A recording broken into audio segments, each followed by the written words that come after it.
Sa isang liblib na baryo, sa paanan ng bundok ng Sierra Madre, may isang maliit na pamilyang matagal nang nakikipaglaban sa hirap ng buhay. Ang mag-asawang Ruben at Tisay ay kilala sa kanilang sipag at kabutihan. Ngunit sa kabila ng lahat ng kanilang pagsisikap, tila ba laging salat ang kapalaran sa kanila. Mayroon silang 2 anak, si Nene, 10 taong gulang, at si Boyet, 7 taong gulang. Payat ang magkapatid, ngunit kapansin-pansin ang kanilang pagiging magalang at masayahin kahit madalas ay kumakalam ang kanilang sikmura. Wala silang sariling bahay. Noong nakaraang taon, winasak ng malakas na bagyo ang kanilang munting kubo malapit sa ilog. Tinangay ng rumaragasang baha ang kanilang mga gamit, kaunting ipon, at maging ang maliit nilang taniman ng gulay. Mula noon, kung saan-saan na lamang sila nakikituloy, minsan sa lumang kubo ng kamag-anak, minsan sa ilalim ng waiting shed, at kung minsan naman ay sa abandonadong kamalig sa gilid ng bukirin. Sa gabing iyon, malamig ang simoy ng hangin habang magkakatabing nakahiga ang pamilya sa lumang banig sa loob ng sirang kamalig. Tahimik na nakatitig si Ruben sa bubong na halos butas-butas na. "Pa!" mahinang tawag ni Boyet habang yakap ang kanyang tiyan. "May pagkain pa po ba bukas?" Napapikit si Ruben. Parang punyal na paulit-ulit na tumatama sa kanyang dibdib ang bawat tanong ng anak tungkol sa pagkain. "Meron, anak," pilit niyang sagot kahit alam niyang wala na silang kahit isang butil ng bigas. Napansin iyon ni Tisay. Tahimik siyang tumalikod upang hindi makita ng mga anak ang pagtulo ng kanyang luha. Minsan, iniisip niyang baka sinusubok lamang sila ng Diyos. Ngunit habang lumilipas ang bawat araw na walang pagbabago, unti-unti ring kinakain ng pangamba ang kanyang puso. Kinabukasan, maagang umalis si Ruben upang maghanap ng trabaho. Nagpunta siya sa palengke, sa pier, at maging sa mga sakahan sa kabilang baryo. Ngunit saan man siya magpunta, pare-pareho lamang ang kanyang naririnig. "Pasensya ka na, Ruben. Wala kaming dagdag na tao." "Mahina ang ani ngayon. Sa susunod ka na lang bumalik." Pagod at gutom siyang naglakad pa uwi habang bitbit ang matinding pagkabigo. Habang binabaybay niya ang masukal na daan pauwi sa kamalig, napansin niya ang isang matandang babae na hirap magbuhat ng malaking bayong ng kahoy. Maraming tao ang dumaraan, ngunit walang ni isa mang tumulong. Huminto si Ruben. "Nanay, ako na po ang magdadala," magalang niyang sabi. Ngumiti ang matanda. "Naku, iho, mabigat ito." "Ayos lang po." Kahit nanghihina na siya sa gutom, pinilit niyang buhati ng bayong. Halos mangalay ang kanyang mga balikat habang naglalakad sila sa masukal na daan patungo sa dulo ng gubat. Pagdating nila sa isang maliit na kubo na natatabingan ng matataas na puno, marahang ibinaba ni Ruben ang bayong. "Maraming salamat, iho," sabi ng matanda habang nakatingin ng diretso sa kanyang mga mata. Bihira na ang taong marunong tumulong kahit siya mismo ay kapos. "Wala po iyon," sagot ni Ruben. "Mas mahirap pong pabayaan ang nangangailangan." Biglang natahimik ang paligid. Huminto ang pag-ihip ng hangin. Maging ang mga ibon ay tila nagsitahimik. Napakunot ang noo ni Ruben nang mapansing tila may kakaiba sa matanda. Unti-unting lumiwanag ang paligid ng kubo. Napaatras siya sa gulat. Ang kulubot na balat ng matanda ay tila nagliliwanag habang ang kanyang simpleng damit ay naging kulay pilak na kumikislap sa sinag ng araw. At sa isang iglap, nagbago ang anyo nito. Isang napakagandang babae ang nakatayo ngayon sa kanyang harapan. Mahaba ang buhok nitong tila hinahaplos ng hangin kahit walang simoy.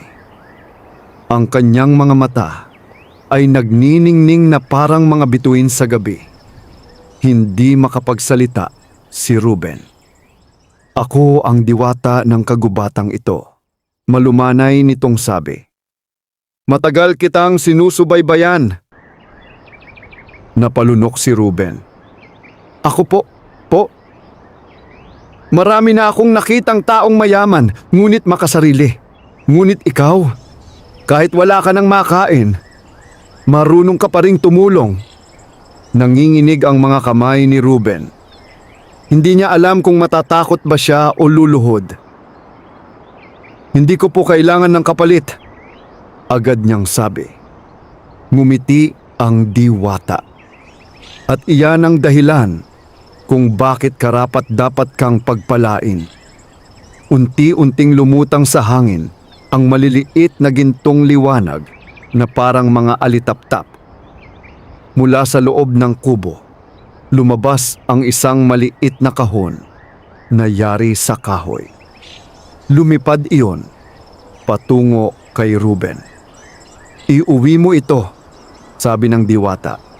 Ngunit tandaan mo, ang biyayang ibinibigay lamang sa taong may mabuting puso ay madaling mawala kapag pinairal ang kasakiman. Dahan-dahang tinanggap ni Ruben ang kahon. Maraming salamat po, nanginginig niyang sabi. Ngunit bago pa siya makapagtanong, biglang umihip ang malakas na hangin. Napapikit siya at nang muling dumilat, wala na ang diwata. Tahimik na muli ang kagubatan. Tanging tunog ng mga dahon lamang ang kanyang naririnig. Hawak-hawak ang mahiwagang kahon. Dali-daling tumakbo si Ruben pauwi sa kanilang mag-iina. Pagdating niya sa kamalig, agad siyang sinalubong ni Tisay.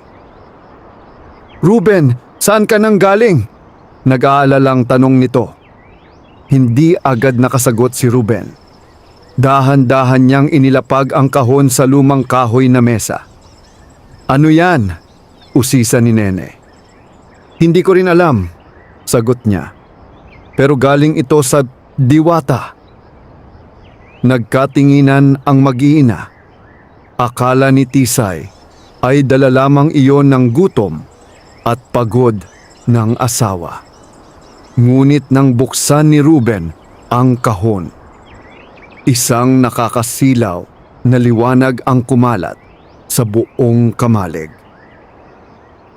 Napaatras silang lahat at nang mawala ang liwanag, tumambad sa kanilang harapan ang mga gintong barya, supot ng bigas, sariwang pagkain, at makakapal na salaping hindi pa nila kailanman nahahawakan sa buong buhay nila.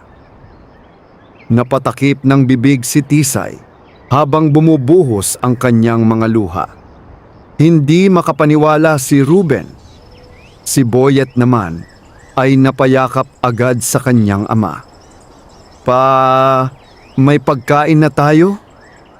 Hindi napigilan ni Ruben ang mapaiyak. Mahigpit niyang niyakap ang kanyang mga anak. Oo anak, umiiyak niyang sagot. May pagkain na tayo. Ngunit hindi nila alam. Ang biyayang dumating sa kanilang buhay ay simula pa lamang ng isang napakalaking pagbabago.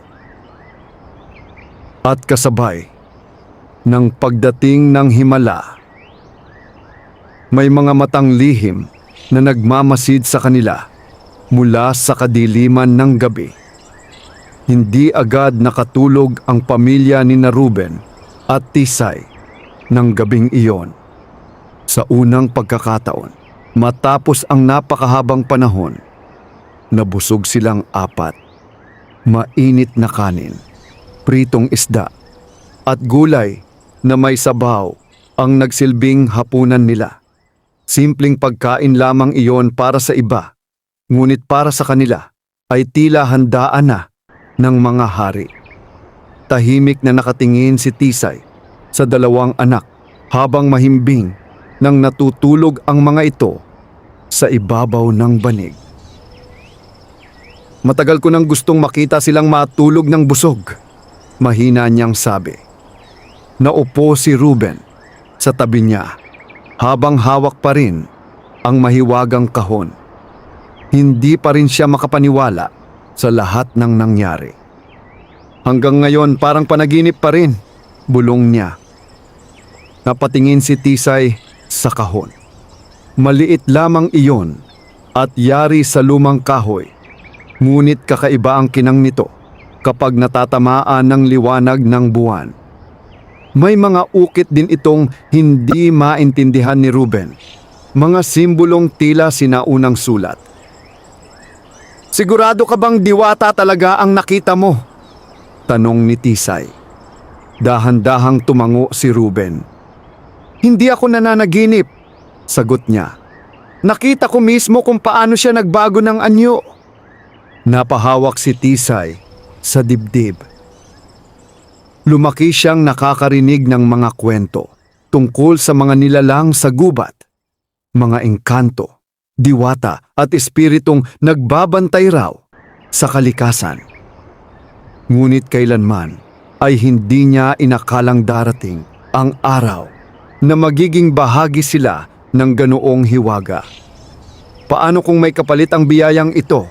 Nag-aalala niyang tanong. Natahimik si Ruben. Naalala niya ang sinabi ng diwata. Mawawala ang biyaya kapag pinairal ang kasakiman. Mahigpit niyang hinawakan ang kamay ng asawa. Hindi tayo magiging sakim, seryoso niyang sabi. Gagamitin natin ito ng tama. Tumango si Tisay. Ngunit nanatili ang kaba sa kanyang dibdib.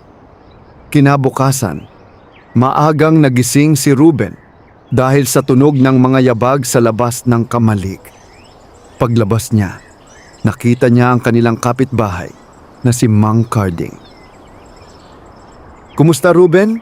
Tanong nito habang pasimpleng sumisilip sa loob ng kamalig. Ayos lang po. Napansin agad ng matanda ang supot ng bigas at ilang pagkain sa gilid. Kagabi gutom na gutom pa kayo usisan nito. Napakamot sa ulo si Ruben. May tumulong lang po. Talaga? Singkit matang tanong ni Mang Carding. Bago pa makasagot si Ruben ay dumating pa ang dalawa nilang kapitbahay. May nagsabi sa akin na may pagkain na raw kayo, sabi ng isa. At may pera pa raw, dagdag ng isa pa. Naramdaman agad ni Ruben ang pagbabago ng tingin ng mga tao. Kahapon lamang ay halos wala silang pumapansin, ngunit ngayon ay tila sabik na sabik ang lahat na malaman ang kanilang sikreto. Hindi komportable si Ruben. Ayaw niyang magsinungaling, ngunit ayaw rin niyang sabihin ang tungkol sa diwata. May nagmagandang loob lang po, maikli niyang sagot. Nagkatinginan ang mga kapitbahay.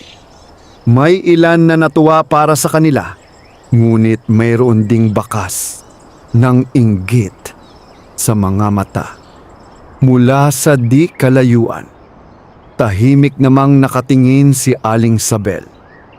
Kilala ito sa baryo bilang tsismosa at mapanghusga. Imposibleng may tumulong lang, bulong niya sa sarili. May tinatago ang pamilyang iyan. Habang tumatagal ang araw, mas dumadami ang mga taong nagpupunta sa kamalig. May mga nangungutang, may mga nakikiusap na makahingi ng pagkain. May mga usisero lamang. Hindi marunong tumanggi si Tisay Kaya kahit papaano ay nagbibigay siya ng kaunting bigas at pagkain sa mga tunay na nangangailangan. Baka maubos agad, pabulong na sabi ni Ruben. Ngunit ngumiti lamang si Tisay. Nung tayo ang gutom, gusto rin natin ang tutulong sa atin. Napatingin si Ruben sa asawa. Doon niya lalong naunawaan kung bakit kahit gaano kahirap ang buhay nila, ay hindi pa rin nawawala ang kabutihan nito. Pagsapit ng gabi, muling binuksan ni Ruben ang kahon. Muli silang namangha. Kahit nabawasan na ang laman nito noong umaga, puno na naman ito ng pagkain at salapi. Napaatras si Tisay. Ruben, hindi na ituloy ng babae ang sasabihin. Parang walang katapusan ang biyayang laman ng kahon. Napaupo si Ruben habang hindi makapaniwala. Hindi ito ordinaryong kahon, bulong niya. Biglang umihip ang malamig na hangin sa loob ng kamalig. Nagsimulang kumislap ang mga simbolo sa takip ng kahon. At maya-maya, isang tinig ng babae ang marahang umaling-aungaw sa paligid. Ang biyaya ay para sa pusong marunong magbahagi. Napatayo agad si Tisay sa takot. Ruben, narinig mo ba yon? Tumango siya. Muling nagsalita ang mahiwagang tinig. Ngunit mag-ingat kayo sa mga pusong nilalamon ng kasakiman. Pagkatapos noon, ay muling natahimik ang paligid. Maging ang hangin ay tumigil. Mahigpit na napayakap si Tisay sa asawa. Samantala, sa kabilang bahagi ng baryo, may isang lalaki namang tahimik na nakaupo habang nakatingin sa direksyon ng kamalig ni na Ruben. Siya si Don Emilio, ang pinakamayamang tao sa baryo. Kilala siya sa pagiging sakim at mapang-abuso. Halos lahat ng lupa sa lugar ay pag-aari niya at maraming mahihirap ang nalubog sa utang dahil sa kanya. Katabi niya si Aling Sabel. Totoo po ang balita, Don Emilio, sabi ng matanda. Kahapon walang-wala sila, pero ngayon may bigas, pagkain at pera na. Humigop ng kape si Don Emilio habang nakapikit. May nakita ka bang pumunta roon? Umiling si Aling Sabel. Yun nga po ang nakapagtataka. Dahan-dahang ngumisi si Don Emilio. Walang himalang nangyayari nang walang dahilan. Tumayo siya at tumingin sa madilim na kalangitan. Alamin mo kung saan nila nakuha ang kayamanan. Kapag nalaman ko ang sikreto nila, malamig niyang dagdag, mapapasakin iyon. Sa kabilang banda ng baryo, walang kamalay-malay sina Ruben na nagsisimula ng mabuo ang panganib na sisira sa katahimikan ng kanilang pamilya. At habang mahimbing na natutulog ang mag-anak, sa loob ng mahiwagang kahon, muling lumiwanag ang kakaibang mga simbolo. Tila may nagising na kapangyarihang matagal nang natutulog. Mabilis na kumalat sa buong baryo ang balita tungkol sa biglang pag-angat ng buhay ni na Ruben at Tisay. Ang pamilyang dating nakikitulog lamang sa sirang kamalig ay meron ng pagkain araw-araw. Hindi na umiiyak sa gutom sina Nene at Boyet, at unti-unti nang bumabalik ang sigla sa kanilang mga mukha. Ngunit kasabay ng pagdating ng biyaya ay ang pagbabago rin ng tingin ng mga tao sa kanila. May ilan na natutuwa, may ilan na nagtataka, at mayroon ding lihim na naiinggit. Maagang nagising si Tisay, kinabukasan upang magluto ng almusal. Habang nagsasaing siya, napansin niyang tahimik na nakaupo si Ruben sa may pintuan ng kamalig. Malalim ang iniisip nito habang nakatingin sa mahiwagang kahon. "Ano ang iniisip mo?" tanong niya. Huminga ng malalim si Ruben. "Takot ako," tapat niyang sagot. Napahinto si Tisay. "Takot saan? Baka hindi tayo handa sa biyayang ito." Natahimik ang babae. Sa totoo lang, ganoon din ang kanyang nararamdaman. Sanay silang wala. Sanay silang nagtitiis sa gutom at hirap. Ngunit ngayon, na tila biglang bumuhos ang biyaya sa kanila, hindi nila alam kung paano ito hahawakan ng tama. "Ang mahalaga, mabuti ang intensyon natin," mahinahon niyang sabi. Tumango si Ruben, ngunit hindi nawala ang bigat sa kanyang dibdib.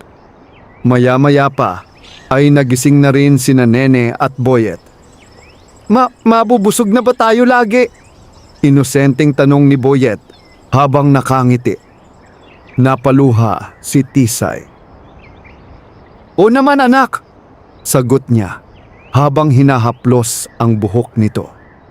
Matagal niyang pinangarap na marinig muli ang masayang boses ng kanyang mga anak. Pagkatapos nilang kumain, nagpasya si Ruben na pumunta sa baryo upang bumili ng ilang gamit para sa pamilya. "Mag-ingat ka," bilin ni Tisay. Tumango siya, saka isinilid sa bulsa ang ilang perang galing sa mahiwagang kahon. Habang naglalakad siya sa baryo, ramdam niya ang matang nakasunod sa kanya. Dati, halos hindi siya pinapansin ng mga tao. Ngayon, bawat kilos niya ay tila may nagmamasid. Pagdating niya sa tindahan, agad siyang sinalubong ng tindera. "Ruben, kumusta?" Malambing nitong bati. Bahagyang nagtaka siya. Noon, madalas ay hindi siya pinapautang ng tindera kapag wala siyang pera. Ngunit ngayon ay ibang-iba ang pakikitungo nito. "Ano ang bibilhin mo?" Nakangiting tanong nito. "Bigas po sana at ilang gamit ng mga bata." "Kunin mo na kahit ano." Napansin ni Ruben ang ilang taong pabulong na nag-uusap habang nakatingin sa kanya. Mayaman na raw sila. Baka nanalo sa sugal. Hindi kaya may nakitang kayamanan? Hindi niya pinansin ang mga bulong-bulungan. Tahimik siyang bumili at umuwi. Ngunit habang naglalakad pabalik, may narinig siyang mahinang iyak sa gilid ng daan. Isang matandang lalaki ang nakaupo sa ilalim ng puno habang hawak ang kanyang paa. "Mang Tonyo?" gulat na sabi ni Ruben. Kilala niya ang matanda bilang magsasakang matagal nang may sakit. "Ano pong nangyari?" "Hindi ako makalakad," mahinang sagot nito. "3 araw na kaming walang makain ng apo ko." Parang may kumurot agad sa puso ni Ruben. Wala siyang pagdadalawang isip na inalalayan ang matanda. Pagdating nila sa maliit nitong kubo, tumambad kay Ruben ang payat na batang babae na nakahiga sa banig. Nanginginig ito sa gutom. Naalala niya agad sina Nene at Boyet noong mga nakaraang araw. Tahimik siyang tumingin sa dalang bigas at pagkain. Sandaling nag-atubili si Ruben. Kaunti pa lamang ang mayroon sila. Hindi niya alam kung tama bang magbigay agad. Ngunit biglang sumagi sa isip niya ang tinig mula sa mahiwagang kahon. Ang biyaya ay para sa pusong marunong magbahagi. Huminga siya ng malalim. Pagkatapos ay iniabot niya kay Mang Tonyo ang kalahati ng kanyang binili. Ruben, hindi maaari. Tanggapin niyo na po, putol niya. Mas kailangan ninyo ito. Napaluha ang matanda. Napakabuti mong tao. Umiling si Ruben. May tumulong lang din po sa amin. Habang naglalakad siya pa uwi, magaan ang kanyang pakiramdam kahit nabawasan ang dala niya. Ngunit pagdating niya sa kamalig, nadatnan niyang balisa si Tisay. Anong nangyari? Agad niyang tanong. May mga taong pumunta rito, sabi ni Tisay. Nagtatanong tungkol sa pera natin. Napakunot ang noo ni Ruben. Sino?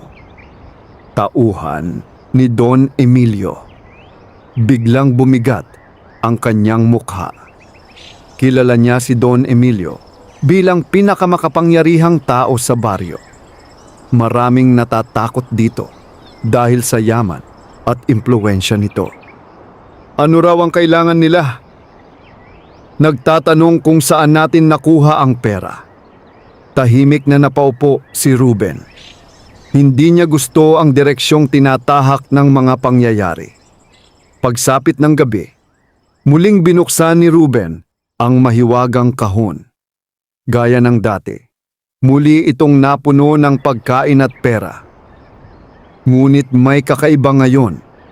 Sa ilalim ng mga gintong barya ay may nakita siyang maliit na supot na hindi pa niya nakikita noon. Dahan-dahan niya itong binuksan. Isang makinang nabuto ng halaman ang nasa loob nito. Kasing liit lamang iyon ng munggo, ngunit tila may sariling liwanag. Kasabay nito ay muling narinig ang mahiwagang tinig ng diwata. Itanim mo ang butong ito sa lupang dinidiligan ng kabutihan. Nagkatinginan sina Ruben at Tisay. Ano kaya iyan? Bulong ni Tisay. Hindi nakasagot si Ruben. Ngunit sa kung anong dahilan, pakiramdam niya ay mahalaga ang mahiwagang butong hawak niya. Samantala, sa malaking bahay ni Don Emilio, galit na galit namang ibinagsak ng mayaman ang kanyang baso. Wala pa rin kayong nalalaman? Sigaw niya sa kanyang mga tauhan. Pasensya na po, Don Emilio. Takot na sagot ng isa. Pero parang bigla na lang talaga silang nagkaroon. Naningkit ang mga mata ng matanda. Walang taong biglang yumayaman nang walang sikreto. Tahimik siyang naglakad patungo sa bintana. Mula roon ay tanaw ang madilim na bahagi ng baryo kung saan naroon ang kamalig nina Ruben. At kapag nalaman ko ang lihim nila, malamig niyang sabi, "Akin na ang lahat." Sa labas ng kanyang mansyon, biglang umihip ang malamig na hangin. At sa kailaliman ng kagubatan, isang pares ng makinang na mata ang unti-unting nagmulat mula sa dilim. Madaling araw pa lamang ay nagising na si Ruben. Tahimik siyang lumabas ng kamalig habang hawak sa palad ang mahiwagang binhing nakuha niya mula sa kahon. Sa ilalim ng malamlam na liwanag ng umaga, lalo niyang napansin ang kakaibang kinang nito. Hindi iyon ordinaryong buto. Tila buhay ang munting bagay na nasa kanyang kamay. Sa likuran niya ay sumunod si Tisay.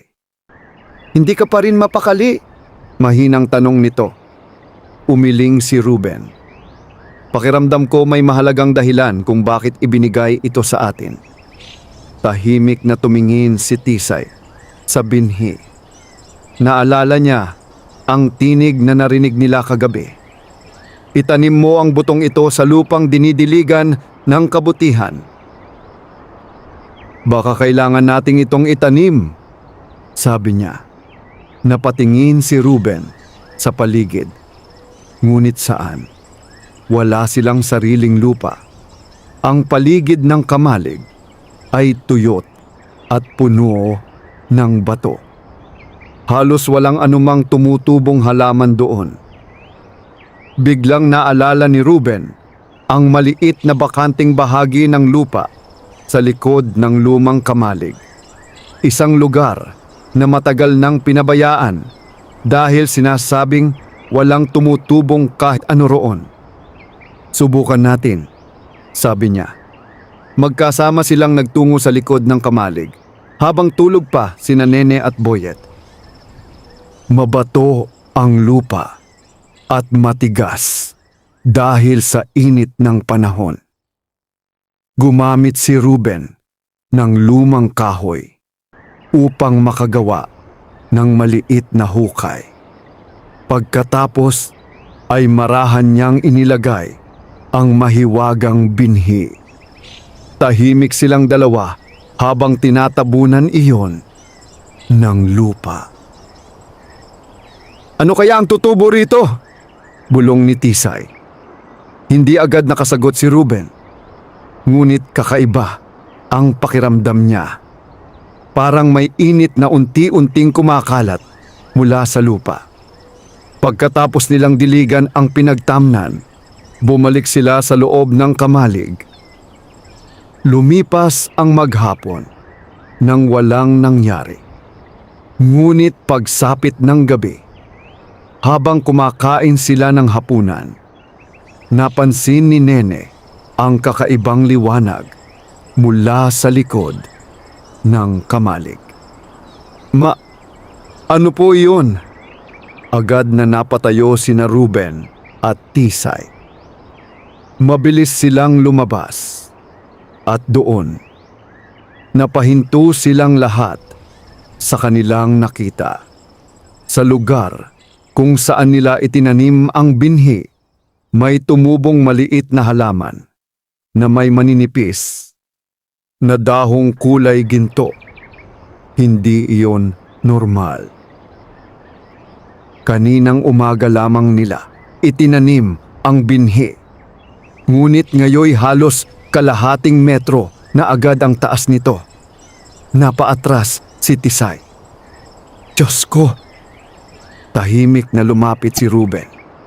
Habang pinagmamasdan niya ang halaman, napansin niyang tila kumikislap ang bawat dahon nito sa ilalim ng buwan. Biglang umihip ang malamig na hangin at muli nilang narinig ang tinig ng diwata. Ang punong ito ay lalago sa tahanan ng mga pusong mabubuti.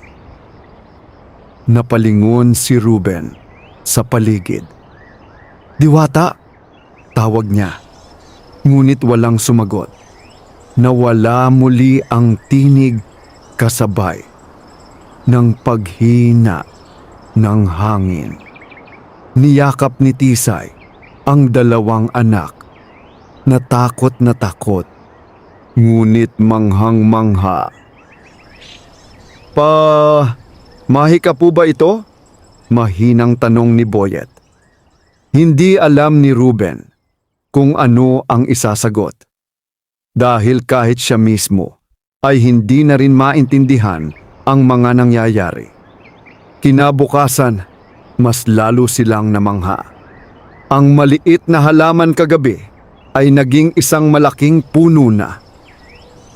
Makinang ang katawan nito na tila hinahalo ang kulay pilak at ginto. Ang mga dahon ay kumikislap na parang mga bituin. At higit sa lahat, may mga bunga itong kulay kristal. Tahimik na napalapit si Nene. Ang ganda!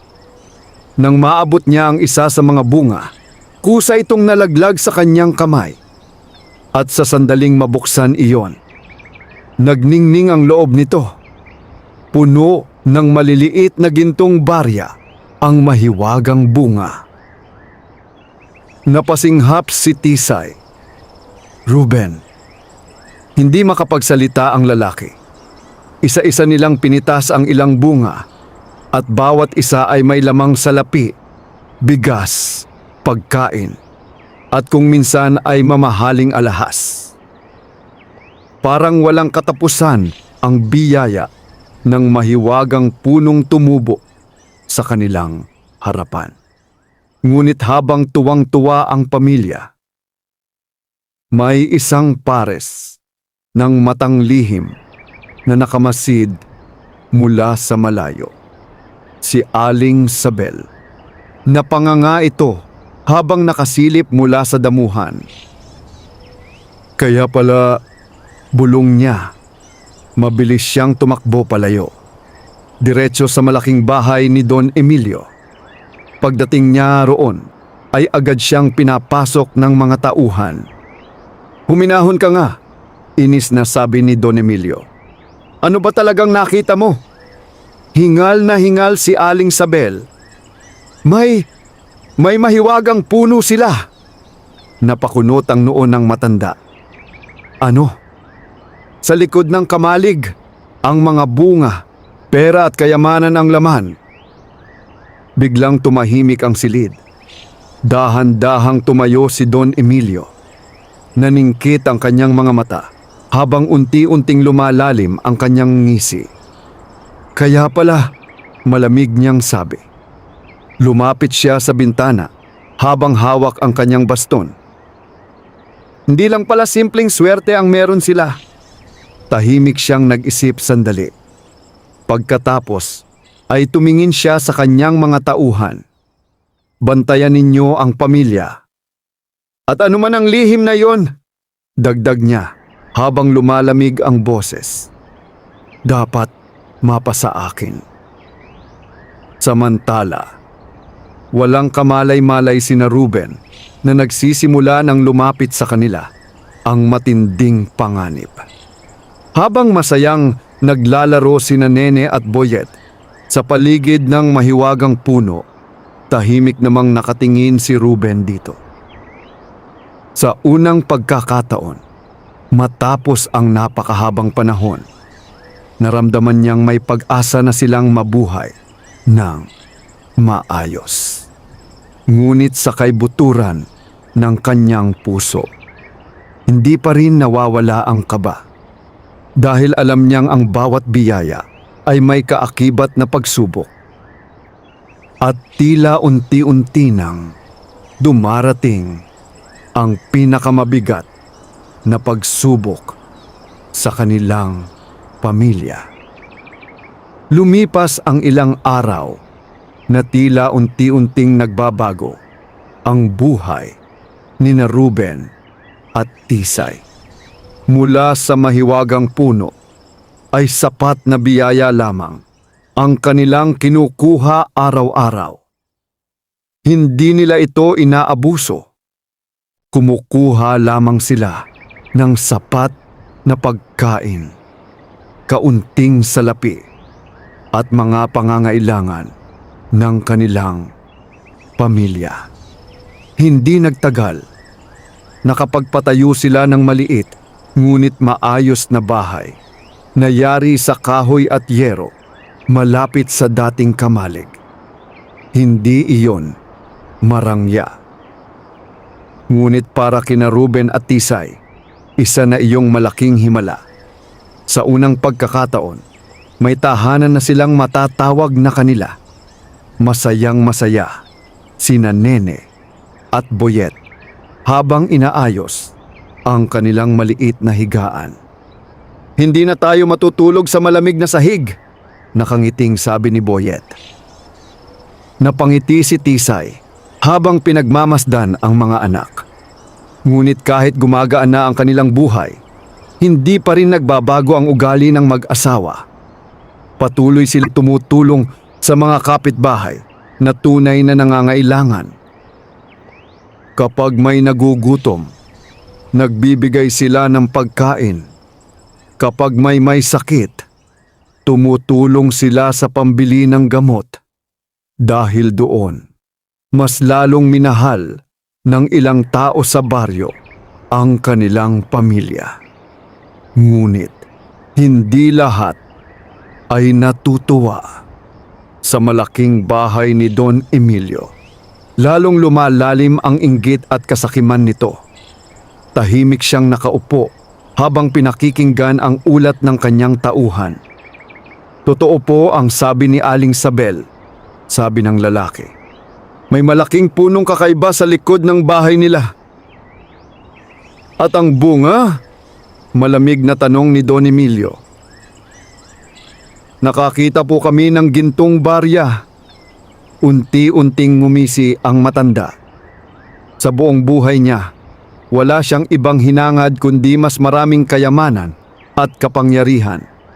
At ngayon, may isang mahiwagang bagay na kayang magbigay ng walang katapusang yaman. Hindi niya hahayaang manatili iyon sa mahihirap na tulad ni na Ruben. Hindi nila deserve ang ganoong kayamanan. Bulong niya. Don Emilio, maingat na sabi ng tauhan. Baka po delikado yon. Napatingin ang matanda rito. Mas delikado ang manatiling mahirap. Tumayo siya at dahan-dahang naglakad patungo sa bintana. Mamayang gabi, malamig niyang sabi. Kukuhanin natin ang punong iyon. Samantala, sa maliit na bahay ni na Ruben, payapang naghahapunan ang pamilya. Masaya ang mga bata habang nagkukwentuhan. Pa, pwede na po ba akong makapag-aral ulit? Tanong ni Nene. Biglang natahimik si Ruben. Matagal nang pangarap ng anak na makabalik sa eskwela. Ngunit dati ay hindi nila iyon kayang tustusan. Ngayon lamang muling nabuhay ang pag-asang iyon. O naman, nakangiting sagot niya. Kayong dalawa ni Boyet, makakapag-aral na. Napayakap agad sa kanya si Nene. Habang pinagmamasdan sila ni Tisay, hindi niya napigilang maiyak ng tahimik. Lahat ng paghihirap nila noon ay tila unti-unting nagkakaroon ng liwanag. Ngunit biglang umihip ang malamig na hangin. Kumislap ang mga dahon ng mahiwagang puno sa labas. Nawala ang mga ngiti ni Ruben. May kakaiba siyang nararamdaman. Parang may panganib na papalapit. Pagsapit ng hating gabi, tahimik ang buong baryo. Mahimbing nang natutulog sina Nene at Boyet. Ngunit gising pa rin si Ruben. Hindi niya maalis ang kaba sa kanyang dibdib. At hindi siya nagkamali. May narinig siyang mahihinang yabag mula sa labas. Agad siyang tumayo. Dahan-dahan siyang sumilip sa bintana.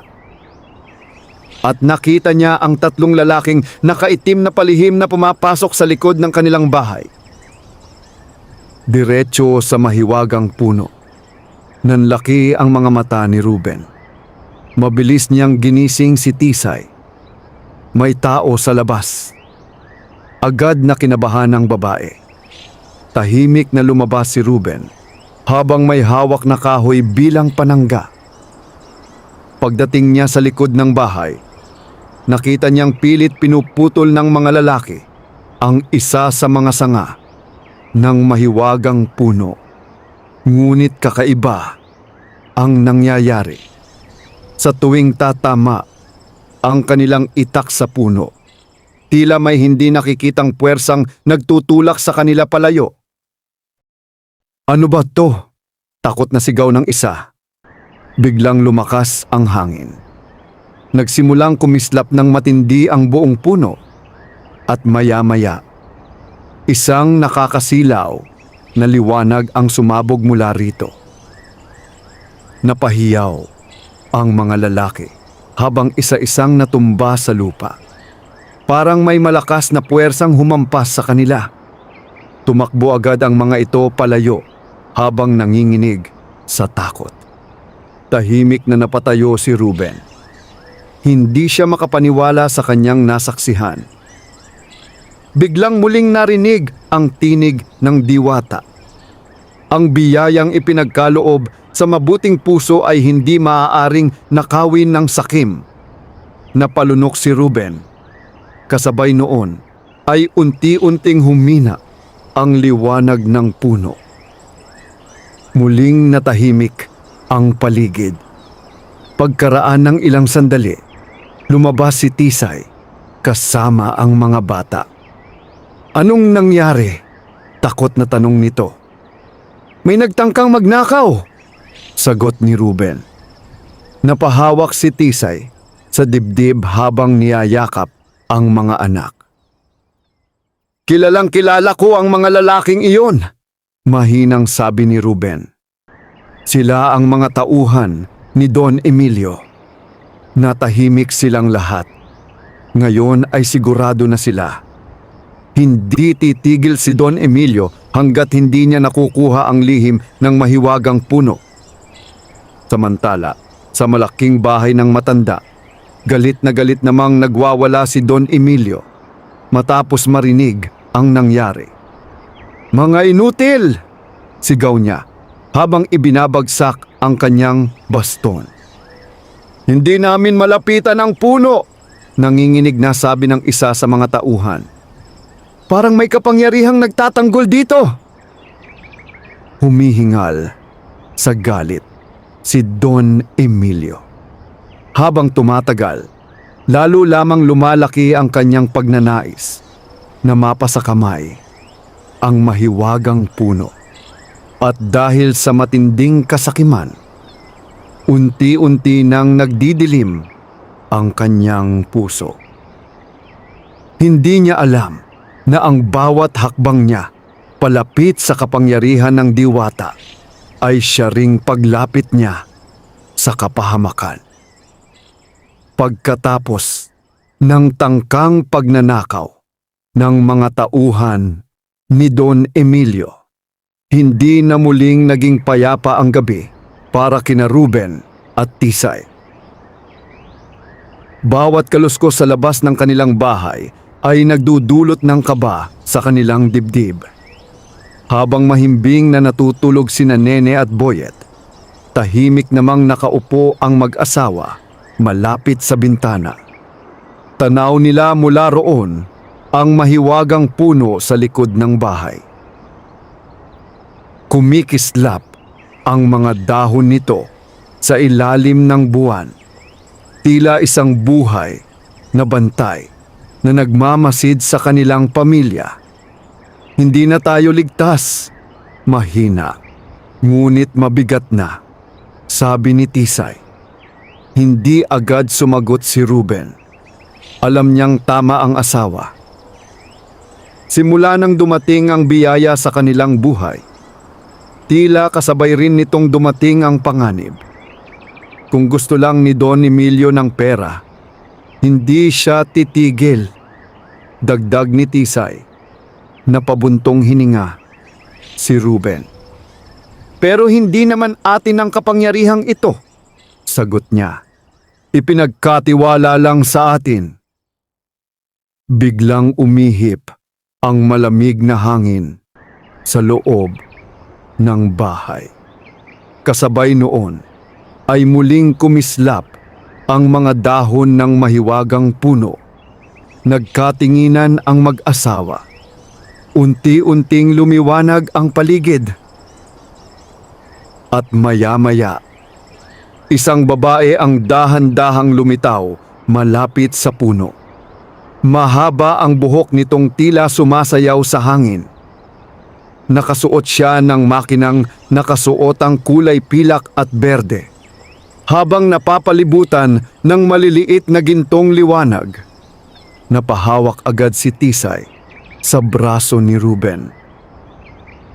Siya. Tahimik na tumango si Ruben. Ang diwata. Hindi tulad ng unang beses, hindi na siya natakot. Sa halip ay nakaramdam siya ng kakaibang kapanatagan. Dahan-dahang lumapit ang diwata sa kanila. Ruben, Tisay, malumanay nitong tawag. Agad na yumuko ang mag-asawa bilang paggalang. Maraming salamat po sa biyayang ibinigay ninyo, sabi ni Tisay habang naiiyak. Ngumiti ang diwata. Hindi ko ibinibigay ang biyaya sa lahat, sagot nito. Pinili ko kayo dahil nakita ko ang kabutihan ng inyong mga puso. Napayuko si Ruben. Pero bakit po parang kasabay ng biyaya ay puro panganib din ang dumarating? Bahagyang nalungkot ang mukha ng diwata. Ganyan ang mundo ng tao, sagot niya. Kapag may liwanag, may mga pusong magnanais ding angkinin ito.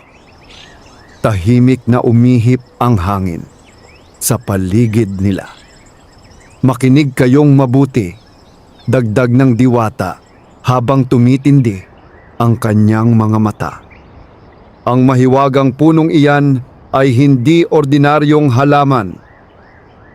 Napatingin sina Ruben sa puno. Ang punong iyan ay konektado sa kabutihan ng inyong pamilya. Habang nananatiling dalisay ang inyong puso, patuloy itong mamumunga. Ngunit bahagyang nagdilim ang paligid. Kapag pinairal ninyo ang kasakiman, galit o pagmamataas, mamamatay ang puno. Nanlamig si Tisay. At kapag namatay ang puno, maingat na tanong ni Ruben. Tahimik na tumingin ang diwata sa kanila. Mawawala ang lahat ng biyayang ipinagkaloob sa inyo. Natahimik ang mag-asawa. Pakiramdam nila ay mas lalong bumigat ang responsibilidad na dala nila. Hindi po namin hahayaang mangyari iyon, seryosong sabi ni Ruben. Ngumiti ng bahagya ang diwata. Alam ko. Ngunit maya-maya ay naging seryoso muli ang kanyang mukha. Subalit hindi lamang si Don Emilio ang dapat ninyong katakutan. Napakunot ang noo ni Ruben. Ano pong ibig ninyong sabihin? Hindi agad sumagot ang diwata. Sa halip ay tumingin siya patungo sa madilim na bahagi ng kagubatan. Unti-unting lumakas ang hangin. At sa unang pagkakataon, nakaramdam si Ruben ng kakaibang takot. May isang nilalang na matagal nang natutulog sa kailaliman ng bundok, mahinang sabi ng diwata. At nararamdaman nito ang kapangyarihan ng puno. Napalunok si Tisay. Anong nilalang po? Isang nilalang na nilamon ng kasakiman daan-daang taon na ang nakalipas. Biglang kumidlat sa kalangitan. Saglit na nagliwanag ang buong paligid. At kapag nagising siya, dagdag ng diwata, maraming buhay ang malalagay sa panganib. Napahigpit ang hawak ni Ruben sa kamay ng asawa. Paano po namin mapipigilan iyon? Tahimik na tumingin sa kanya ang diwata. Sa tamang panahon, malalaman mo. Unti-unting nagsimulang maglaho ang liwanag sa paligid nito. Hintayin ninyo ang susunod na kabilugan ng buwan, huling sabi niya. Doon magsisimula ang tunay na pagsubok. Diwata! Tawag ni Tisay. Ngunit huli na. Unti-unti nang naglaho ang mahiwagang nilalang hanggang sa tuluyang mawala sa hangin. Muling bumalik ang katahimikan ng gabi. Ngunit hindi na mapalagay sina Ruben at Tisay. Dahil alam nilang mas malaki pa pala ang panganib na darating. Samantala, sa kabilang bahagi ng baryo, hindi pa rin makatulog si Don Emilio. Galit na galit siya naglalakad sa loob ng kanyang silid. Paulit-ulit na bumabalik sa isip niya ang kabiguan ng kanyang mga tauhan. Hindi niya matanggap na may bagay na hindi niya kayang kontrolin. Kung hindi nila kayang nakawin, bulong niya habang nanlilisik ang mga mata.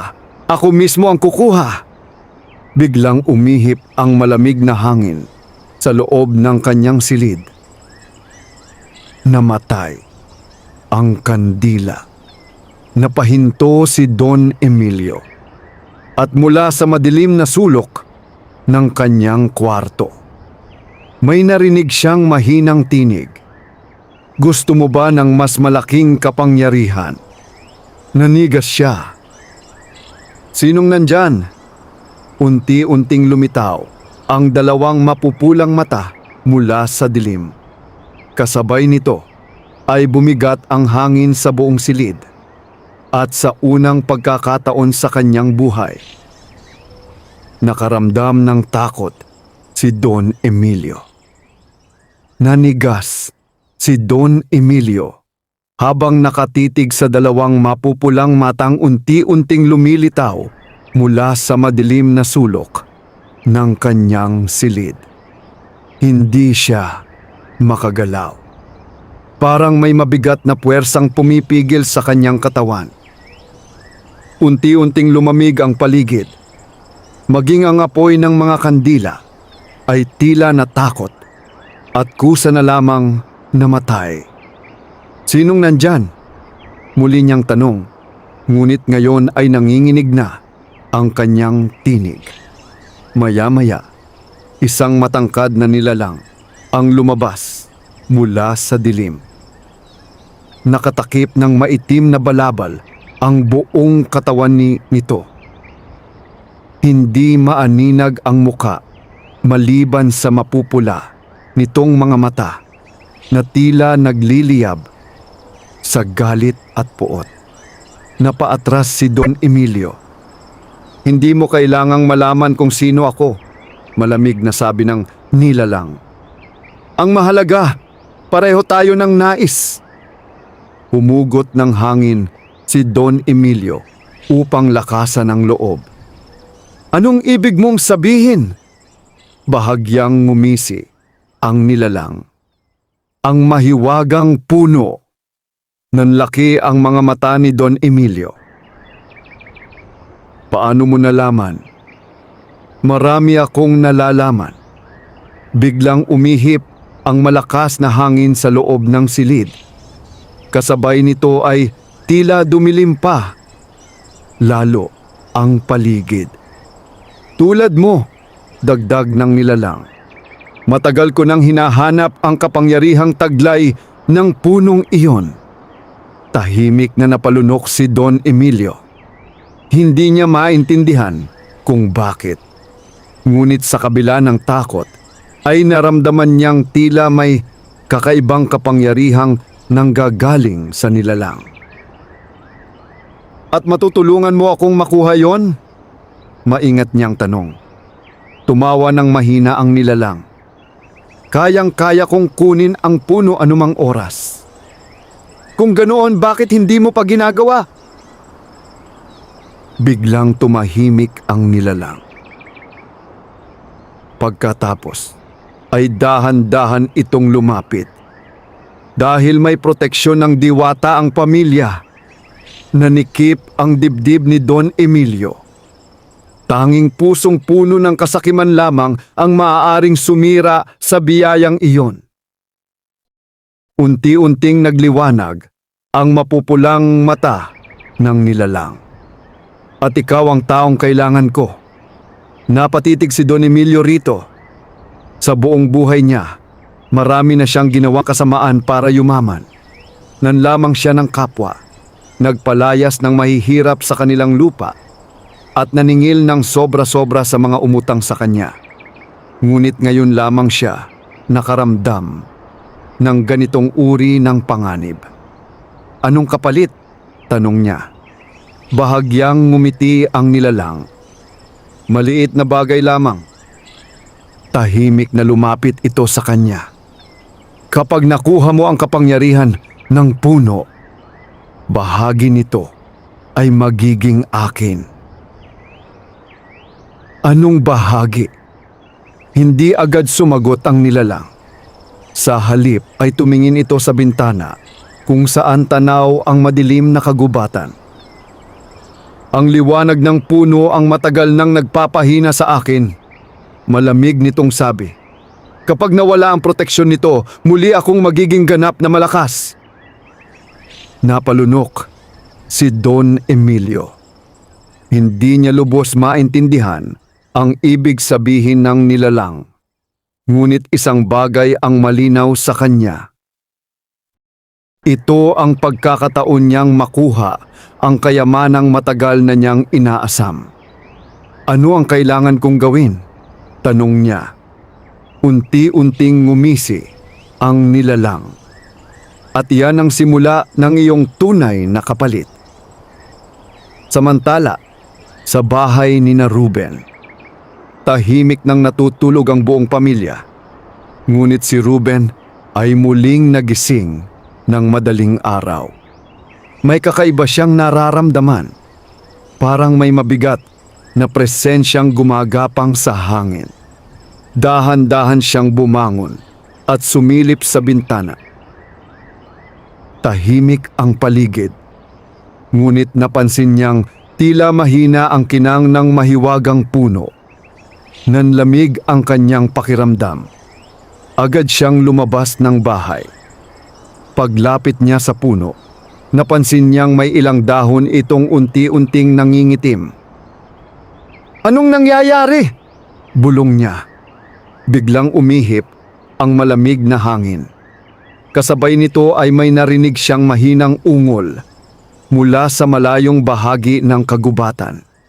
Parang boses ng isang nilalang na matagal nang nagdurusa. Napaatras si Ruben at maya-maya isang mahinang tinig ang umaling-awngaw sa kanyang isip. Malapit na akong magising. Nanlaki ang kanyang mga mata. Sinong nagsasalita? Ngunit walang sumagot. Kasabay noon ay muling lumiwanag ng bahagya ang mahiwagang puno. Unti-unting bumalik sa normal ang mga dahon nito. Humihingal na napaupo si Ruben sa lupa. Hindi niya alam kung imahinasyon lamang ba iyon o tunay na nangyari. Ngunit isang bagay ang sigurado siya. May masamang puwersang unti-unting lumalapit sa kanilang pamilya. Kinabukasan, nagpasya si Ruben na sabihin kay Tisay ang lahat. Tahimik lamang na nakinig ang babae habang namumutla. Baka iyon ang sinasabi ng diwata, mahina niyang sabi. Tumango si Ruben. Pakiramdam ko may malaking panganib na paparating. Biglang napatingin si Tisay sa mga anak nilang masayang naglalaro sa labas. Ayaw kong mapahamak sila. Lumapit si Ruben at hinawakan ang kanyang kamay. Hindi ko hahayaang may mangyari sa inyo. Ngunit kahit sinabi niya iyon, alam niyang hindi sapat ang simpleng pangako laban sa kapangyarihang hindi nila nauunawaan. Habang nag-uusap ang mag-asawa, hindi nila napansin ang isang lalaking nakatayo malapit sa mga puno sa di kalayuan.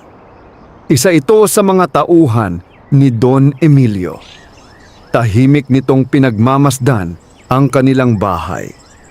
At nang makitang muli ang mahiwagang puno, mabilis itong tumalikod upang ibalita sa kanyang amo. Samantala, sa kailaliman ng kagubatan, may isang kuweba na matagal nang nakatago sa mata ng tao. Sa loob nito ay unti-unting nagliwanag ang dalawang mapupulang mata. Kasabay noon ay nagsimulang gumalaw ang makapal na mga ugat na tila nakakadena sa malaking nilalang na nakahimlay sa kadiliman. At sa unang pagkakataon, matapos ang napakahabang panahon, isang malamig at nakakakilabot na halakhak ang umalingaw-ngaw sa buong bundok. Mula nang marinig ni Ruben ang mahiwagang tinig sa tabi ng puno, hindi na siya mapalagay. Parang may mabigat na aninong nakabalot sa kanilang tahanan. Kahit maliwanag ang araw, tila may malamig na hanging patuloy na gumagapang sa paligid nila. Napansin din iyon ni Tisay. Maging ang mahiwagang puno ay tila nagbago. Bagamat patuloy pa rin itong namumunga, may ilang dahon na mabilis nalalanta bago muling bumabalik sa dati. Ang dating maliwanag nitong kinang ay paminsan-minsang humihina. Ayaw ko ng pakiramdam na ito, bulong ni Tisay habang nakatanaw sa puno. Tahimik lamang si Ruben. Sa kaibuturan ng kanyang puso, alam niyang nagsisimula na ang sinasabing tunay na pagsubok ng diwata. Kinahapunan, nagpasya siyang pumunta sa kagubatan. Ano? Mag-isa ka? Nag-aalalang tanong ni Tisay. Kailangan kong maintindihan kung ano ang nangyayari, sagot niya. Hindi tayo magiging handa kung puro takot lang ang paiiralin natin. Ayaw man siyang payagan ni Tisay. Wala rin itong nagawa. Bago umalis si Ruben, mahigpit niya munang niyakap ang asawa at mga anak. Babalik ako agad. Tahimik na tumango si Tisay kahit puno ng kaba ang kanyang dibdib. Habang papasok si Ruben sa masukal na kagubatan, pakiramdam niya ay mas malamig ang hangin kaysa dati. Halos walang marinig na huni ng ibon. Tahimik ang paligid. Masyadong tahimik. Habang palalim siya ng palalim sa gubat, napansin niyang tila unti-unting nagdidilim ang paligid kahit hindi pa naman lumulubog ang araw. At maya-maya, nakita niya ang isang matandang babae na nakatayo sa gitna ng daan. Nanlaki ang kanyang mga mata. Ang diwata. Ngunit ngayon ay hindi ito nakangiti. Mukha itong balisa. Ruben, tawag nito. Agad siyang lumapit. Diwata, ano po ba talagang nangyayari? Huminga ng malalim ang diwata. Nagising na ang kadilimang matagal kong ibinilanggo. Nanlamig si Ruben. Anong nilalang po iyon? Tahimik na tumingin ang diwata sa malayong bahagi ng bundok. Noon pa man, simula nito, may isang makapangyarihang nilalang na gustong angkinin ang lahat ng biyayang nasa kagubatang ito. Unti-unting lumakas ang hangin. Isa siyang tao noon, dagdag ng diwata, ngunit nilamon siya ng kasakiman. Napakunot ang noo ni Ruben. Tao? Tumango ang diwata. Isa siyang pinuno ng sinaunang bayan na dating nakatayo rito sa bundok dahil sa labis niyang pagnanasa sa kapangyarihan at kayamanan. Tinangka niyang kunin ang mahiwagang puno ng buhay. Napatingin si Ruben sa diwata. At ano pong nangyari? Isinumpa siya ng kapangyarihan ng puno. Biglang nagdilim ang paligid. Unti-unti siyang naging halimaw. Nanikip ang dibdib ni Ruben. At bago siya tuluyang mawalan ng katauhan, ikinulong ko siya sa kailaliman ng bundok. Tahimik na napalunok si Ruben. Siya ba ang gustong magising ngayon? Tumango ang diwata. Habang lumalakas ang kasakiman sa paligid ng puno, humihina ang selyong pumipigil sa kanya. Biglang sumagi sa isip ni Ruben, si Don Emilio. Dahil kay Don Emilio, hindi lamang dahil sa kanya, putol ng diwata. Ngunit ang kasakiman niya ang lalong nagpapalakas sa kadilimang iyon. Tahimik na yumuko si Ruben. Pakiramdam niya, ay unti-unting lumalaki ang problemang hindi niya alam kung paano haharapin. Paano po namin mapipigilan iyon? Tanong niya. Tumingin sa kanya ang diwata. Protektahan ninyo ang inyong puso. Napakunot ang noo niya. Iyon lang po. Ang tunay na kapangyarihan ng puno ay hindi nagmumula sa kayamanan. Dahan-dahang lumapit ang diwata, kundi sa kabutihan. Tahimik na nakinig si Ruben. Kapag nanaig ang galit, takot, o kasakiman sa inyong pamilya, mawawala ang lakas ng puno. Biglang may malakas na ugong na narinig mula sa kailaliman ng bundok. Nayanig ang lupa. Napaatras si Ruben. Maging ang diwata ay napatingin sa direksyon ng tunog. At maya-maya, isang nakakakilabot na sigaw ang umalingaw-ngaw sa buong kagubatan. Parang halimaw na matagal nang nakakulong. Nanindig ang balahibo ni Ruben. Malapit na siya, mahinang sabi ng diwata. Biglang nagsimulang kumalat ang maitim na usok mula sa malalayong puno. Unti-unti nitong nilalamon ang kagubatan. Ano po yan? Takot na tanong ni Ruben. Ang kapangyarihan niya. Biglang nagliwanag ang kamay ng diwata. At kailangan mo nang bumalik sa pamilya mo. Pero, huwag mong hahayaang mapunta kay Don Emilio ang puso ng puno. Napakunot ang noo ni Ruben. Puso ng puno. Hindi agad sumagot ang diwata. Sa halip ay tumingin ito sa kanya ng seryoso.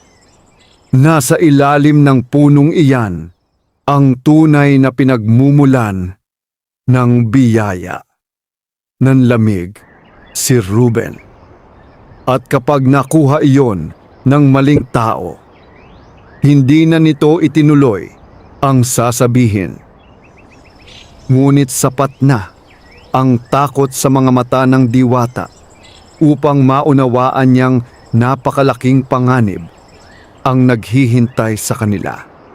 Biglang umihip ang malakas na hangin. At sa isang iglap, naglaho ang diwata. Kasabay noon ay narinig muli ni Ruben ang nakakakilabot na halakhak mula sa kailaliman ng bundok. Hindi na siya nag-aksaya pa ng oras. Mabilis siyang tumakbo pa uwi. Habang papalapit siya sa kanilang bahay, napansin niyang tila mas madilim ang langit sa kanilang lugar. At nang makita niya ang mahiwagang puno, nanlaki ang kanyang mga mata. May maitim na usok na unti-unting pumapalibot dito. Habang sa di kalayuan, nakatayo si Don Emilio. At katabi nito, ang misteryosong nilalang na may mapupulang mata. Nanigas si Ruben sa kanyang kinatatayuan. Mula sa di kalayuan ay kitang-kita niya si Don Emilio na nakatayo sa harap ng kanilang bahay habang katabi ang misteryosong nilalang na nababalot ng maitim na balabal. Unti-unting umiikot ang maitim na usok sa paligid ng mahiwagang puno. At habang lumalakas ang usok, mas lalo ring humihina ang liwanag ng mga dahon nito. Hindi! Mahinang bulong ni Ruben. Mabilis siyang tumakbo palapit. Pagdating niya, agad siyang hinarang ng dalawa sa mga tauhan ni Don Emilio. Anong ginagawa ninyo rito? Sigaw niya. Dahan-dahang lumingon si Don Emilio. May kakaiba sa mukha nito ngayon. Mas maputla. Mas malamig. At tila mas lalong tumalim ang tingin nito. Sa wakas, malamig nitong sabi. Dumating ka rin. Lumabas agad ng bahay si Tisay, kasama sina Nene at Boyet. Ruben! Takot na sigaw niya. Mabilis niyang niyakap ang mga anak at inilayo sa puno. Napatingin si Ruben sa misteryosong nilalang. Ngayon ay mas ramdam niya ang nakakakilabot nitong presensya. Parang bawat hakbang nito ay nagpapabigat sa hangin. "Lumayo kayo sa puno!" maring sabi ni Ruben. Ngumisi si Don Emilio. "Hindi mo pa rin ba naiintindihan?" sabi nito. "Ang kapangyarihang iyan ay hindi dapat mapunta sa mga katulad ninyo." "Hindi ito amin," sagot ni Ruben. "Ipinagkatiwala lang ito sa amin." Mas lalong sayang. Biglang sumigaw si Don Emilio habang nanlilisik ang mga mata. "Habang kayo'y kontento sa kaunting biyaya, ako'y kayang gawing mas makapangyarihan ang puno." Unti-unting lumapit ang misteryosong nilalang. Kasabay noon ay mas lumakas ang maitim na usok. Nagsimulang manginig ang lupa. Napayakap si Tisay sa mga anak. "Ruben!" umiiyak niyang tawag. Ngunit hindi inalis ni Ruben ang tingin sa dalawang lalaki. "Ano ba talaga ang gusto ninyo?" Tahimik na tumawa ang nilalang. Isang malamig at nakakatakot na halakhak. Ang puso ng puno. Nanlamig si Ruben. Naalala niya agad ang sinabi ng diwata. Nasa ilalim ng punong iyan ang tunay na pinagmumulan ng biyaya. Napansin iyon ni Don Emilio. Kaya pala ngumisi ito. May tinatago pa palang mas malaking kapangyarihan. Biglang itinaas ng misteryosong nilalang ang kanyang kamay. Kasabay noon ay nagsimulang mabiyak ang lupa sa paligid ng puno. Napahiyaw sina Nene at Boyet sa takot. Unti-unting lumitaw mula sa ilalim ng lupa ang isang makinang na kristal na kulay ginto. Tumitibok iyon na parang puso. Kasabay ng bawat tibok ay kumakalat ang malakas na liwanag sa paligid. Napatulala si Ruben. "Yan!" bulong niya. Ang puso ng mahiwagang puno. Ngunit habang lumalapit dito ang maitim na usok, unti-unti ring humihina ang liwanag ng kristal. "Tama," sabi ng nilalang habang nakatitig sa puso ng puno. "Kapag napasa kamay ko yan, mawawala ang kapangyarihan ng diwata." Biglang kumidlat sa kalangitan. At sa unang pagkakataon, nagsimulang magbago ang anyo ng misteryosong nilalang. Unti-unting natanggal ang maitim nitong balabal. Napasinghap si Tisay. Ang mukha nito ay hindi na mukhang tao. Kulubot at maitim ang balat nito, habang ang mga mata ay tila apoy na nagliliyab sa galit at kasakiman.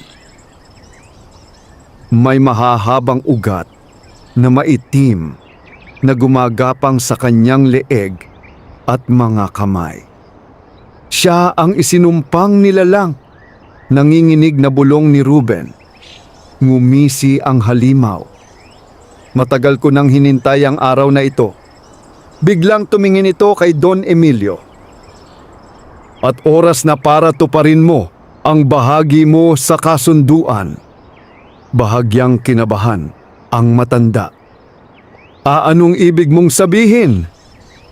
Unti-unting lumawak ang ngisi ng nilalang. "Ang iyong kaluluwa." Nanigas si Don Emilio. "Ano?" Bago pa siya makaatras, biglang sumingit ang maitim na usok sa kanyang katawan. Napahiyaw siya sa sakit. "Anong ginagawa mo?" Tumawa ng malakas ang halimaw. Akala mo ba'y bibigyan kita ng kapangyarihan nang walang kapalit? Nagsimulang mangitim ang mga ugat sa leeg ni Don Emilio. Unti-unti siyang nanghina habang lumuluhod sa lupa. "Ililigtas mo ako!" sigaw niya. Ngunit malamig lamang na tumingin ang nilalang. Ang taong nilamon ng kasakiman ay madaling gamitin. Nanlaki ang mga mata ni Ruben. Ngayon niya, lubos na naunawaan ang panganib na kinakaharap nila. Biglang nagliwanag ang paligid. Isang malakas na hangin ang umihip. At maya-maya, lumitaw ang diwata sa harap ng mahiwagang puno. Mas maliwanag ang kanyang anyo ngayon, ngunit kapansin-pansin din ang kanyang panghihina. "Tumigil ka na, Morvat," mariin nitong sabi. Napakunot ang noo ni Ruben. Morvat. Yun pala ang pangalan ng nilalang. Tumawa ang halimaw. "Matagal kitang hinintay, diwata." Unti-unting lumakas ang maitim na usok sa paligid. "Kapag nakuha ko ang puso ng puno, mawawala ang iyong kapangyarihan." Biglang itinaas ng diwata ang kanyang kamay. Nagningning ang buong puno. Kasabay noon ay kumalat ang gintong liwanag sa paligid. Pinapahina ang maitim na usok. Ngunit hindi ito sapat. Patuloy na lumalaban ang kadiliman. Napatingin ang diwata kay Ruben. "Ruben," tawag nito, "ano po ang gagawin ko?" Ang puso ng puno ay tumutugon lamang sa taong may tunay na kabutihan. Nanlaki ang kanyang mga mata. "Protektahan mo ito." Huminga ng malalim si Ruben. Kahit nanginginig sa takot, dahan-dahan siyang lumapit sa makinang na kristal. Kasabay noon ay mas lalong lumakas ang ugong ng hangin. At habang papalapit siya, unti-unting nagliliwanag ang kanyang buong katawan. Habang papalapit si Ruben sa puso ng mahiwagang puno, pakiramdam niya'y unti-unting nawawala ang takot sa kanyang dibdib. Sa halip ay may kakaibang init siyang nararamdaman. Parang may liwanag na dahan-dahang bumabalot sa kanyang buong pagkatao. Sa kanyang likuran ay umiiyak sina Tisay, Nene at Boyet habang mahigpit na magkakayakap. Samantala, patuloy namang lumalakas ang maitim na usok na pumapalibot sa halimaw na si Morvat. Ang dating tahimik na paligid ng baryo ay tila naging gitna ng bangungot. Kumikidlat ang kalangitan. Humahampas ang malakas na hangin. At ang mahiwagang puno ay patuloy na nanginginig habang pinipilit nitong labanan ang lumalawak na kadiliman. "Ruben!" sigaw ni Tisay. "Mag-ingat ka!" Ngunit hindi na lumingon si Ruben. Nakatitig lamang siya sa makinang na puso ng puno. Sa bawat hakbang niya papalapit dito, mas lalo ring lumalakas ang liwanag na nagmumula sa kanyang katawan. Napansin iyon ni Morvat. Nanlaki ang mapupula nitong mga mata. "Hindi maaari!" galit nitong bulong. Tumawa ito ng malakas habang itinataas ang kanyang kamay.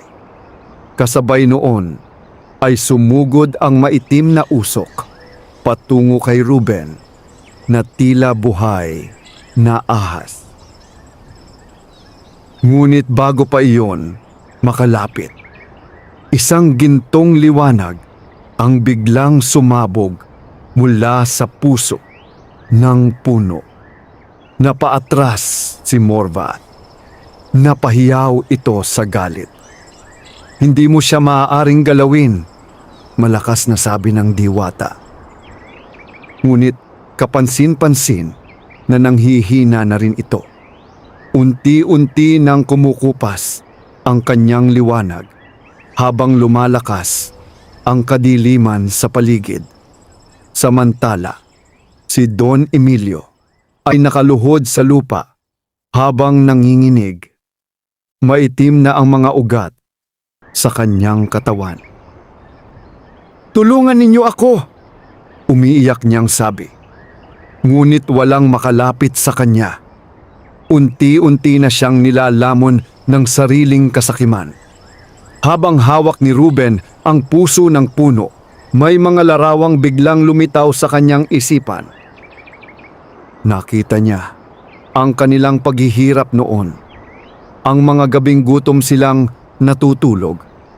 Ang pagiyak ni Nene at Boyet dahil walang makain. Ang pagod ni Tisay sa kakahanap ng paraan upang mabuhay sila araw-araw. Ngunit nakita rin niya ang bawat pagkakataong pinili nilang maging mabuti kahit sila mismo ay kapos. Ang pagtulong niya sa matandang babae sa kagubatan. Ang pagbabahagi nila ng pagkain sa mga nangangailangan. Ang pagpili nilang manatiling mapagkumbaba kahit dumating ang biyaya. At doon niya naunawaan ang tunay na kapangyarihan ng puno. Hindi ito tungkol sa kayamanan, kundi tungkol sa kabutihang hindi kayang sirain ng kahirapan. Biglang nagliwanag ng napakalakas ang puso ng puno. Napapikit ang lahat. Maging si Morvat ay napaatras habang sumisigaw sa galit. "Hindi!" Tumayo si Ruben habang mahigpit na hawak ang kristal. At sa unang pagkakataon, nagsalita siya ng walang takot. "Hindi mo makukuha ang biyayang ito." Nanlilisik ang mga matang tumingin sa kanya ni Morvat. "Anong laban ng isang mahirap na tulad mo laban sa akin?" Tahimik na tumingin si Ruben sa kanyang pamilya. Pagkatapos ay ngumiti siya ng bahagya. Ang taong may pusong marunong magmahal ay hindi kailanman mahirap. Biglang sumabog ang napakalakas na liwanag mula sa puso ng puno. Kumalat ito sa buong paligid na tila araw na sumikat sa gitna ng gabi. Napahiyaw si Morvat habang unti-unting nasusunog ang maitim na usok na bumabalot sa kanyang katawan. "Hindi!" Paulit-ulit nitong sigaw. Sinubukan nitong abutin si Ruben, ngunit bawat hakbang nito ay tila pinapaso ng liwanag. Samantala, ang katawan ni Don Emilio ay tuluyan ng bumagsak sa lupa. Umiiyak ito habang nakatingin kay Ruben. "Patawarin mo ako." Napatingin si Ruben sa matanda. Sa kabila ng lahat ng kasamaan nito, wala siyang naramdamang galit, kundi awa. Biglang lumapit ang diwata kay Ruben.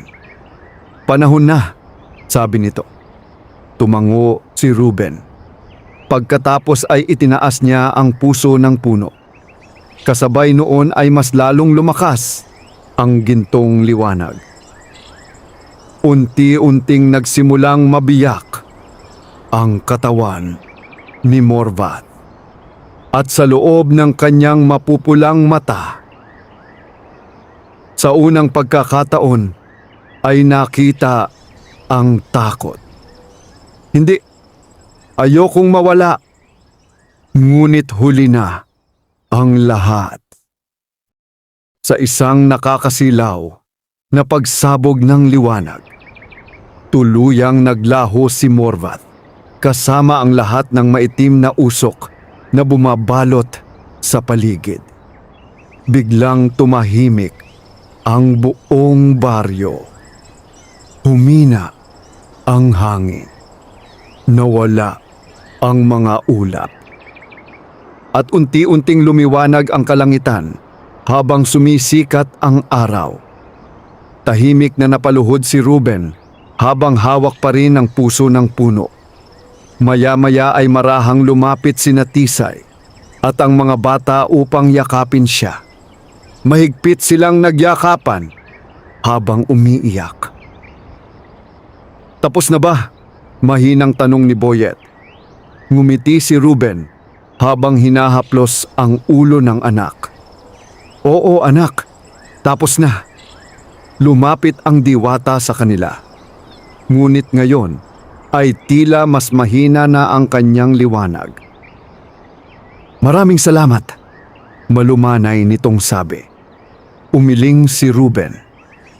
"Kami ang dapat magpasalamat." Ngumiti ang diwata habang nakatingin sa kanilang pamilya. "Kayo ang nagpatunay na ang tunay na kayamanan ay wala sa ginto o kapangyarihan."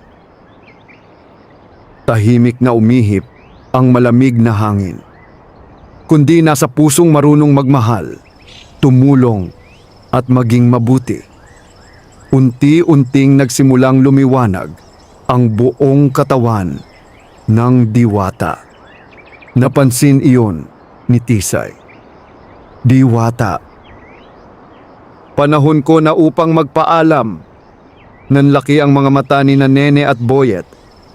"Babalik pa po ba kayo?" tanong ni Nene habang umiiyak. Ngumiti ang diwata. Sa tuwing may taong pipiling gumawa ng mabuti kahit mahirap ang buhay, naroon ako. At sa huling pagkakataon, isang napakagandang gintong liwanag ang bumalot sa buong paligid. Pagkatapos noon ay tuluyan nang naglaho ang diwata. Tahimik na umihip ang hangin. Ngunit nanatiling buhay ang mahiwagang puno. Hindi na ito namumunga ng ginto o kayamanan. Sa halip, naging isang normal ngunit napakagandang puno ito na nagbibigay ng malamig na lilim at matatamis na bunga sa buong baryo. At simula noon, tuluyan nang nagbago ang buhay ni Ruben at Tisay. Hindi man sila naging pinakamayamang tao, naging masaya naman ang kanilang pamilya. Nakapag-aral sina Nene at Boyet. Nakatulong sila sa maraming tao sa baryo. At ang kanilang tahanan ay naging simbolo ng pag-asa at kabutihan. Samantala, si Don Emilio ay tuluyang nagbago matapos ang nangyari. Ipinamahagi niya ang ilan sa kanyang lupain sa mga mahihirap at humingi ng tawad sa mga taong kanyang nasaktan.